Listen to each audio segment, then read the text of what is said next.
কলকাতায় বৃষ্টির জল জমে গেলে উত্তরপ্রদেশকে বিহারকে দোষ দেন মমতা ব্যানার্জি। আরামবাগ বর্ধমানে বন্যা হলে তখন ডিভিসিকে ঝাড়খণ্ডকে দোষ দেন। কারণ উত্তরবাংলায় খাল নদী উপচে পড়েছে, বাড়িঘর ভেসে যাচ্ছে, কাকে দোষ দেবেন জানি না। একদিন ম্যানমেড ছিল, এটা কি ওমেন মেড বন্যা হচ্ছে? হাহাকার, সমস্ত খাল বুঝে যাচ্ছে, বাড়িঘর করে লোকে বসে যাচ্ছে, পরিষ্কার করা হয় না। উনি ভেবেছেন হয়তো পশ্চিমবাংলায় বৃষ্টি হবে না, যেই বৃষ্টি হয়েছে এবারে ভয়ঙ্কর পরিস্থিতি। আর উনি এখানে ঢাক বাজাচ্ছেন, কার্নিভেল করছেন, নাচ গান হচ্ছে, উত্তর বাংলার লোক ভেসে যাচ্ছে, বাংলাদেশে চলে যাচ্ছে। আর এখানে গানের বন্যা বইছে, আনন্দের বন্যা বইছে। উত্তর বাংলার লোক এই জন্যই বললে যে আমাদেরকে কেউ দেখে না, সরকার দেখে না, তাদের মনের যে অভিমান, আর সেটা আবার প্রমাণিত হলো। এখন গিয়ে আর কি হবে, ছবি তোলা ছাড়া?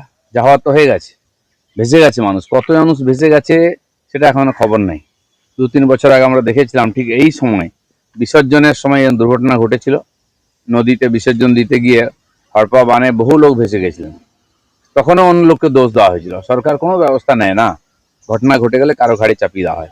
আমি জানি না, হয়তো উনি খুঁজতে যাচ্ছেন কাকে বলির পাঁঠা বানাবেন, তার ঘাড়ে চাপাবেন। রাজস্থানে কাপ সিরাপের বলি নয়, মধ্যপ্রদেশেও 2জন শিশু মারা গেছে। এবছর তো ঝড় বৃষ্টি সব জায়গায় হচ্ছে, পাহাড়েও ব্যাপক হয়েছে, দুর্যোগ চলছে। তো সেখানকার সরকারকে তো সতর্ক থাকতে হবে। আমরা দেখেছি উড়িষ্যা গভর্নমেন্ট তার উদাহরণ প্রস্তুত করেছে গত কয়েক বছর ধরে। ঝড়ের পূর্বাভাস পেলে সমস্ত কিছু প্রস্তুতি রাখতো, এনডিআরএফ টিম তৈরি করেছে ওরা। বাংলায় এনডিআরএফ টিমই তৈরি হলো না, উড়িষ্যা থেকে ধার নিয়ে আসতে হয় আমাদেরকে। কেন? 15 বছর এরকম অজুহাত দিয়ে অন্যের ঘাড়ে দোষ চাপিয়ে উনি চালিয়ে দিলেন। যাও আগে অবস্থা ভালো ছিল, এখন তার চেয়ে খারাপ হয়ে গেল। আমার প্রশ্ন ছিল রাজস্থানে কাপ সিরাপে, মানে যে কাপ সিরাপ বেরিয়েছে সেটা খেয়ে 9জন শিশু মারা গেছে, আর মধ্যপ্রদেশে 2জন শিশু মারা গেছে।